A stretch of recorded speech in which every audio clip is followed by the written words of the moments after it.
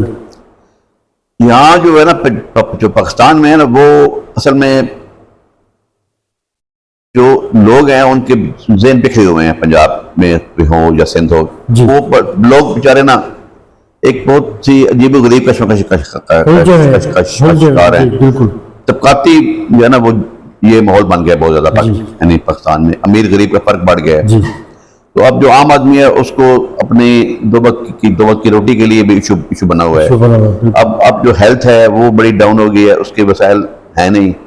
Education ویسے مہنگی ہو رہی ہے، اور جو ہے جو روزمرہ کے ان کے ہے اخراجات ہیں اس کے لیے بھی ان کو بہت مشکل ہے. تو اب اس ماحول میں وہ بیچارے اپنی دو وقت کی روٹی کے لیے پریشان ہیں. تو یہ پھر ان کے لیے پھر انقلاب والا سوچ تو بہت آگے کی بات ہے. تو اس لیے جو راہیں ہموار ہو رہی ہیں سر. کیا سر؟ پاکستان میں ترقی کی راہیں ہموار ہو رہی ہیں. ترقی کی رائے تو ظاہر ہے ترقی تو پھر ہوتی جا رہی ہے اور لیکن ترقی جو ہے نا وہ ابھی ہم نے دیکھنا کہ ہمارے ایز اے ہول ہمارا جو ہے ملک ہے، عوام ہے، وہ کس ماحول میں رہ رہے ہیں. جی. وہ تو ابھی اتنا کوئی حوصلہ افزا باتیں مجھے تو نظر نہیں آ رہی. میں تو خود تھوڑا سا نا اس میں جو پاکستان کے معاشی حالات ہیں ان سے بہت پریشان ہوں. جی. تو حکومت کو چاہیے کہ جو پالیسی ہیں وہ عوام کی مرضی سے بنائے. اگر اللہ کرے کوئی ایسے پالیسی بنے، ابھی تو ہے نہیں کوئی خاص میرے ذہن میں جو میرے سامنے. ابھی تو ہم بس قرضوں میں ہی ڈوبے ہیں اور قرضہ لیتے جا رہے ہیں IMF سے اور ہمیں تو ایک ٹریپ میں، ہم تو ڈیٹ ٹریپ میں ہیں. اصلاحات کی ضرورت ہے. اصلاحات کی بھی تو بہت بڑی ضرورت ہے. اصلاحات بھی کوئی چھوٹی موٹی نہیں چاہیے، ہمیں تو بہت بڑی چاہیے. اور جو ہماری اشرافی ہے وہ تو قربانی دینے کو تیار ہی نہیں ہے. ان کا جو اپنا لائف سٹائل ہے، جو ان کے اپنے یشی ہیں، وہ دوسری طرح ہی ہیں. ابھی اشرافی اور عوام میں بہت گیپ آ چکا ہے. اور یہ جو گیپ ہے یہ بہت غلط ہے. اس نے ہمارے معاشرے کو تباہ کر کے رکھ دیا ہے بالکل. اب جو عام آدمی ہے وہ کہتا ہے میں بھی کچھ 4 پیسے کما لوں، بنا لوں. تو اسی وجہ سے کرپشن بھی بڑھ گئی ہے. بالکل. چلیں، بہت شکریہ سر آپ کا، بڑی نوازش آپ کا وقت دینے